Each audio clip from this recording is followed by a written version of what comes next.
আসসালামু আলাইকুম।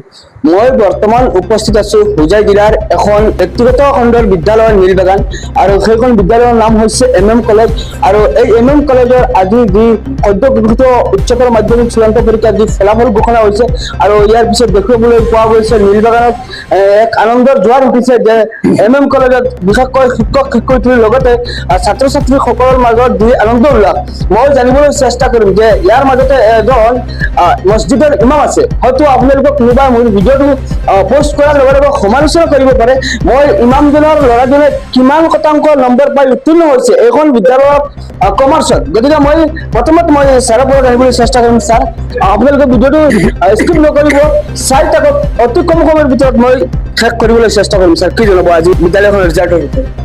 আপোনালৈ ধন্যবাদ থাকিল। আমাৰ আজি যিটো সদ্য ঘোষিত ৰিজাল্ট, সঁচাকৈ এই ৰিজাল্টটোৱে এটা আমাৰ কাৰণে আনন্দৰ জোৱাৰ কঢ়িয়াই আনিছে। আমি সকলো ছাত্ৰ ছাত্ৰী, শিক্ষক, পৰিচালন সমিতি সকলোৱে আমি আনন্দত আজি আত্মহাৰা হৈ উঠিছো। আৰু ইয়াৰ মূলতে হৈছে আমাৰ ৰিজাল্ট অতি ভাল হৈছে। পূৰ্বৰ ৰিজাল্টতকৈ আমাৰ ৰিজাল্ট ভাল হৈছে, পূৰ্বৰ অভিলেখ ভংগ কৰিছে।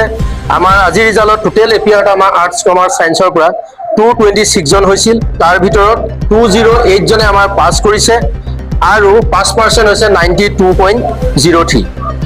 তিনিটা ষ্ট্ৰীমত মিলাই আমাৰ 14 জনে ডিষ্টিংশ্যন পোৱাৰ লগতে 30 জন ষ্টুডেণ্টে 30 ষ্টুডেণ্টে আমাৰ ষ্টাৰ পাইছে, 117 ষ্টুডেণ্টে ফাৰ্ষ্ট ডিভিজন পাইছে, 72 ষ্টুডেণ্টে ছেকেণ্ড ডিভিজন পাইছে আৰু অনলি 19 ষ্টুডেণ্টে থাৰ্ড ডিভিজন পাবলৈ সক্ষম হৈছে।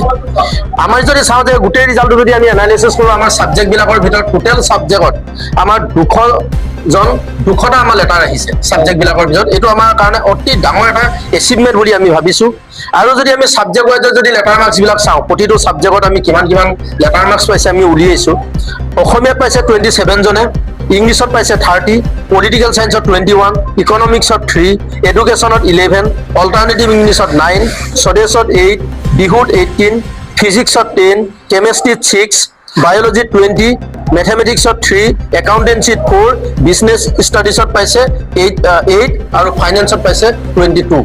গতিকে এইটো আছিলে আমাৰ আজি সামগ্ৰিক ৰিজাল্ট। বিশেষকৈ নীলবাগানবাসী ৰাইজক বা ছাত্ৰ ছাত্ৰীসকলৰ অভিভাৱকসকলক কিবা ক'বলগীয়া আছিল নেকি আজিৰ এই ৰিজাল্টৰ বিষয়ে? অভিভাৱকসকলক মই প্ৰথমতে ধন্যবাদ জ্ঞাপন কৰিছোঁ, কাৰণ আমি যেনেকৈ বিচাৰোঁ অভিভাৱকসকল তেনেকৈ আমাৰ লগত আছিল। ছাত্ৰ ছাত্ৰীসকলে অশেষ কষ্ট কৰিছে, শিক্ষকসকলে একেৰাহে তেওঁলোকৰ লগত জড়িত আছে, দিনে ৰাতিয়ে তেওঁলোকৰ লগত জড়িত আছে, হোষ্টেলতে হওক, হোম ভিজিটতে হওক, কলেজতে হওক জড়িত আছে। আৰু আটাইতকৈ ডাঙৰ কথা, আজি যে আপোনালোকে যিটো ৰিজাল্ট পাইছে, ইয়াত এজন ষ্টুডেণ্টেও আমাৰ বাহিৰত গৈ ক'তো টিউশ্যন ল'বলগীয়া হোৱা নাই। আমাৰ শিক্ষকসকলে তেওঁলোকক সকলো সময়তে আছে।